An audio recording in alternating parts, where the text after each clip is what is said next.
Okay, let's talk about the secret to a long and happy life. Have you ever wondered what it is? Well, the answer might just lie in this really beautiful and powerful concept from Japan called Ikigai. You've probably heard the word, but today we're going to unpack what it really means. I mean, it's the big one, isn't it? We all ask ourselves this at some point. This deep, universal search for purpose. It's not just a passing thought. For a lot of us, it's a huge part of what makes us human. And if you've ever felt that way, you are so not alone. You know, one of the authors of the book we're looking at today actually dedicated it to his brother, who used to say this exact thing. It just goes to show you, the search for meaning often starts from a place of feeling completely and totally lost. So that feeling of being lost, it's not a bad thing. It's actually the first step on the journey. We're about to dive into this universal search for meaning, that fundamental hunt for a reason to get out of bed in the morning. And the answer to that big search might just be found in this one single, really profound Japanese word, Ikigai. And it's not about being busy just for the sake of it, but about finding real joy and purpose in whatever you're doing. This diagram just nails it, doesn't it? Ikigai isn't just one thing.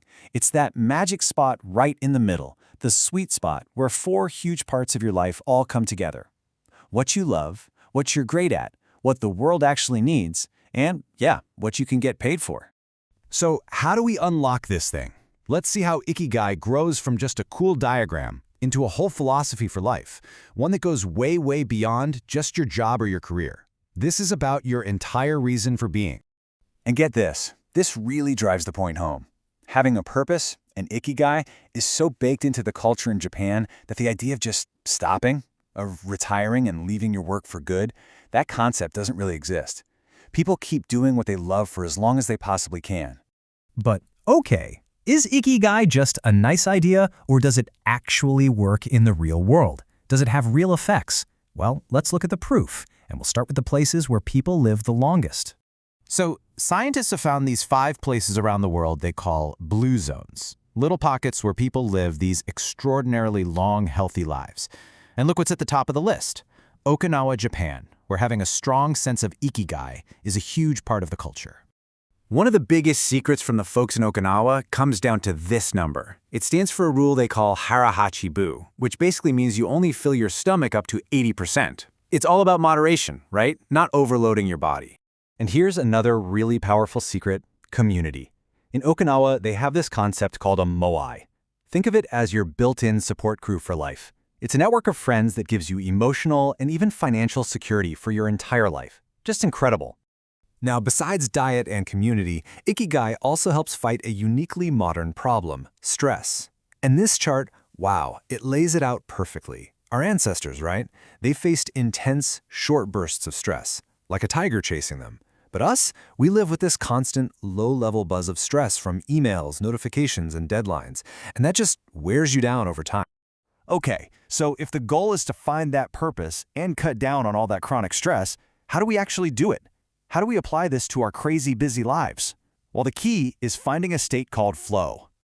The path to Ikigai isn't about some huge, single lightning bolt discovery. It's more like what Aristotle said ages ago. It's about the little things you do every single day. It's about building habits that lead you to feel totally immersed and purposeful.